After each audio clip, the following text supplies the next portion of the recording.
तरफ से एक बड़ी स्टेटमेंट हमारे सामने आई है और मोहम्मद यूनुस ने ये कहा है कि इंडिया और Bangladesh relations should be very close despite the recent regime change. एक तो इस स्टेटमेंट से ये पता चलता है कि मोहम्मद यूनुस साहब को ये समझ आ गई है कि इंडिया की मदद के बगैर बांग्लादेश की इकोनॉमी का चलना इतना आसान नहीं होगा। उन्होंने नरेंद्र मोदी ने बड़ा कमाल किया, ठीक है जी। और ये उन्होंने इस हवाले से उन्होंने डाल लिया उनको, और आज वो मोहम्मद यूनुस साहब बैठे हुए हैं, देख रहे हैं। नरेंद्र मोदी ने बड़ी स्मार्टली जो है बांग्लादेश को अपने फोल्ड में ले आए, और आहिस्ता आहिस्ता, और वो बड़ी अक्लमंदी थी उनकी, मैं आपको बात बताऊं, बहुत ही बड़ी अक्लमंदी थी, बहुत ही बड़ी अक्लमंदी थी।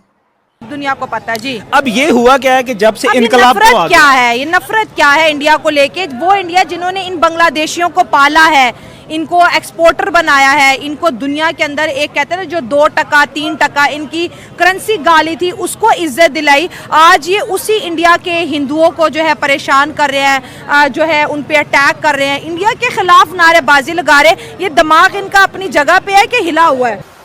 आप देखिए, इससे कुछ दिन पहले एक हमारे सामने कॉन्ट्रैक्ट या एग्रीमेंट आया जिसमें 3 कंट्रीज जो कि बांग्लादेश, नेपाल और इंडिया हैं, उन्होंने बिजली के हवाले से एक कॉन्ट्रैक्ट किया। अच्छा, ये तो इलेक्ट्रिसिटी का तो मामला है ही है, क्योंकि इंडिया की बड़ी कंपनीज जो हैं वो बांग्लादेश को बिजली फराहम करती हैं। बांग्लादेश ने उनके काफ़ी पैसे हमेशा ही देने होते हैं, अटके रहते हैं। जैसे कि पाकिस्तान के हवाले से भी कहा जाता है कि जो मेडिसिन वहाँ पर जाती हैं इंडिया से, उसकी काफ़ी पेमेंट्स जो हैं वो काफ़ी बाद यानी काफ़ी देर से भी होती रहती हैं। तो वैसे भी इंडिया को तो क्योंकि दुनिया की फार्मेसी कहा जाता है, तो वो मेडिसिन तो नहीं रुक सकती, वो जाती रहती हैं वहाँ पर। और इंडिया भी जो ऐसे ह्यूमैनिटेरियन बेसिस पे कोई काम होता है उसको जो है वो नहीं करता, चाहे वो जो भी कंट्री हो, एनिमी कंट्री हो तब भी। तो अब मोहम्मद यूनुस का ये कहना कि जो टाइज हैं वेरी क्लोज डिस्पाइट दी रिसेंट रेजिम चेंज, इसका मतलब है कि ये पता चल गया कि ताल्लुकात ख़त्म नहीं हो सकते, रिलेशंस हमें अच्छे बनाकर रखने पड़ेंगे। और इससे पहले आपको पता है कि इंडिया की तरफ से भी काफ़ी ऐसे स्टेप्स कुछ देखने को मिले कि भई अब हमारा जो पेमेंट्स हैं, बिल्स हैं, कंपनीज की तरफ से कहा गया वो तो अदा कर दें, बड़ी मुश्किल हो रही है वगैरह वगैरह।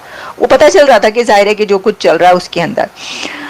और फिर साथ ही बांग्लादेश ये भी देख रहा है कि कोई भी कंट्री हो, अब देखिए ना, अभी के भी देख लें, श्रीलंका से लेकर और लाओस तक, जहाँ जहाँ डॉक्टर जयशंकर या मोदी साहब गए हैं वहाँ पर वो कुछ ना कुछ देकर आए हैं। बड़ी बड़ी रकमें, मिलियंस ऑफ डॉलर्स दे रहे हैं इन कंट्रीज़ को, नेबरिंग फर्स्ट के नाम पर भी। नेबरिंग फर्स्ट की जो उनकी पॉलिसी है, एक्ट ईस्ट पॉलिसी है, और जितनी भी पॉलिसीज है उसमें वो नेबर्स को देते हैं। अब बांग्लादेश ये जानता है कि देखिए, आईएमएफ से पैसा लेना और बात है, आईएमएफ के प्लान में जाना और बात है। अमेरिका से भी उसको इमदाद जो है, एड दी गई है बांग्लादेश को और आगे मिलती रहेगी। लेकिन एक ऐसा कंट्री जो कि आपके नेबर में मौजूद है और वो आप उसके पर बहुत सारी चीज़ों में डिपेंड करते हैं, ये एक डिफरेंट एस्पेक्ट है। और किसी से कर्ज लेना या आईएमएफ के प्लान में होना या एड ले लेना किसी से, वो एक डिफरेंट एंगल है। तो एक नेबरिंग कंट्रीज जो कि आपसे बहुत करीब है और एक ही तरीके से एक ही वो है, तो उसके वो अपनी बात होती है। एक तो हमें इससे ये पता चलता है।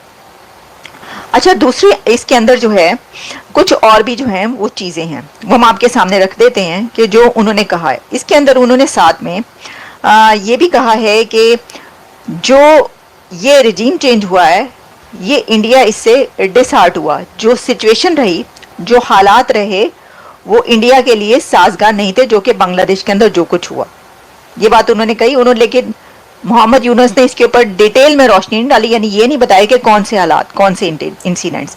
लेकिन उनका ये कहना था कि दोनों कंट्रीज को जो है वो बहुत ज़रूरी है ये कि टाइज क्लोज रहें, रिलेशंस क्लोज रहें। तो इससे तो ये एक अच्छी डेवलपमेंट है, ना सिर्फ इंडिया के लिए अच्छी डेवलपमेंट है बल्कि ये बांग्लादेश के लिए भी इस तरह डेवलपमेंट अच्छी है कि वहाँ पर जो एक केओस की सूरत हाल है वो आपको कम देखने को मिलेगी। हो सकता है कि वो बेहतर होती चली जाए, लेकिन हम अभी जो डेवलपमेंट्स कुछ आगे आपको बताएंगे वो बड़ी अलार्मिंग है।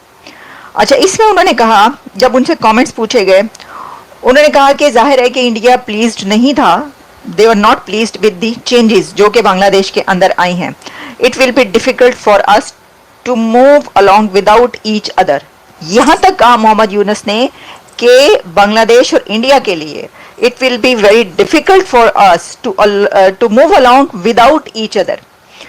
It is only natural that we have close ties and good relations in every sphere. Her sphere में, हर डिपार्टमेंट ऑफ लाइफ में, हर जगह पर बांग्लादेश और इंडिया के क्लोज रिलेशंस, गुड रिलेशंस होना अच्छा है. यही नेचुरल अलाइनमेंट है. और ये अगर दोनों अलग अलग मूव होते हैं तो ये डिफिकल्ट होगा दोनों के लिए. बड़ी बात है.